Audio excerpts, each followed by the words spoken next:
और बंगाली आदिवासी जो भी है, सब एक पूरा भाई का तरह हमारा अंदर। यहाँ पे कोई कास्ट फीलिंग नहीं है।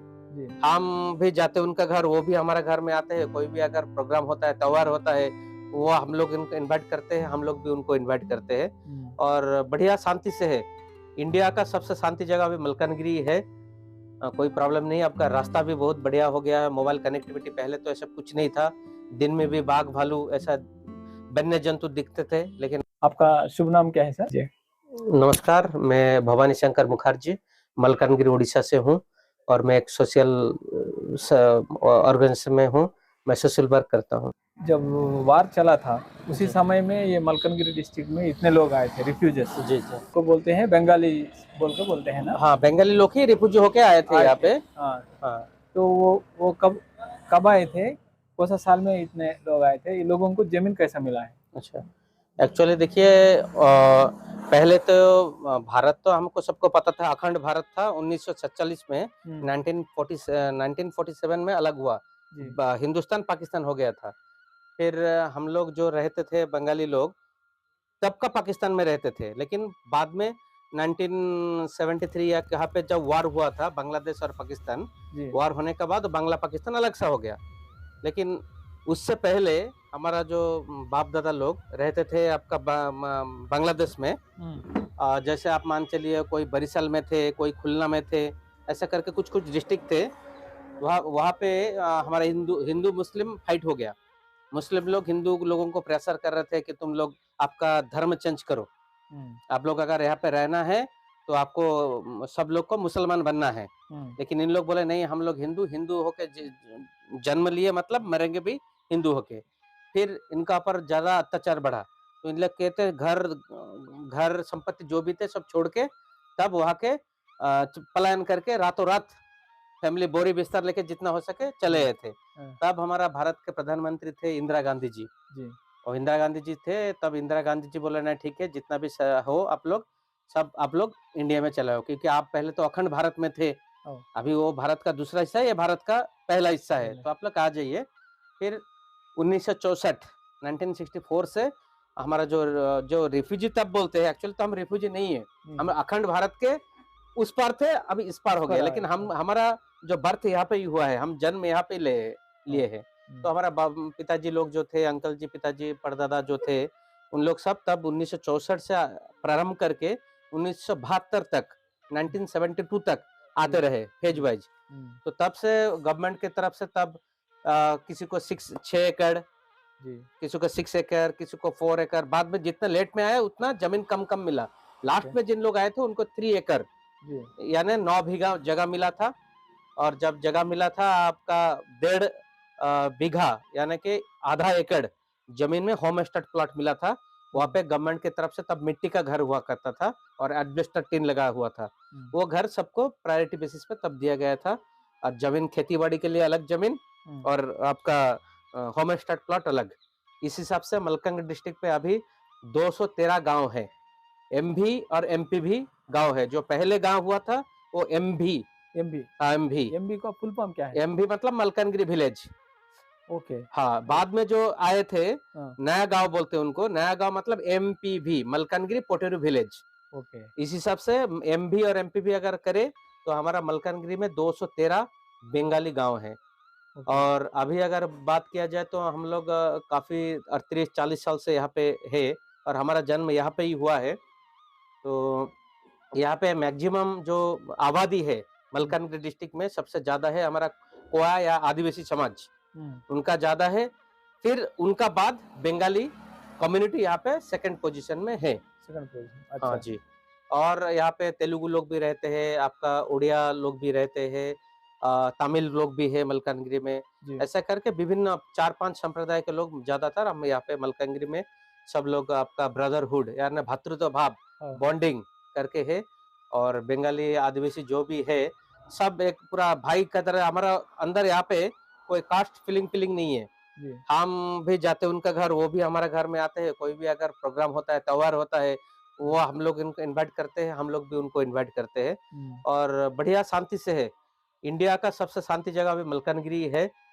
कोई प्रॉब्लम नहीं। आपका रास्ता भी बहुत बढ़िया हो गया है, मोबाइल कनेक्टिविटी। पहले तो ऐसा कुछ नहीं था, दिन में भी बाघ भालू ऐसा वन्य जंतु दिखते थे, लेकिन अभी तो बहुत आप लोग देख रहे हैं कैसा हो सब गया। खत्म हो गया। जी जी जी।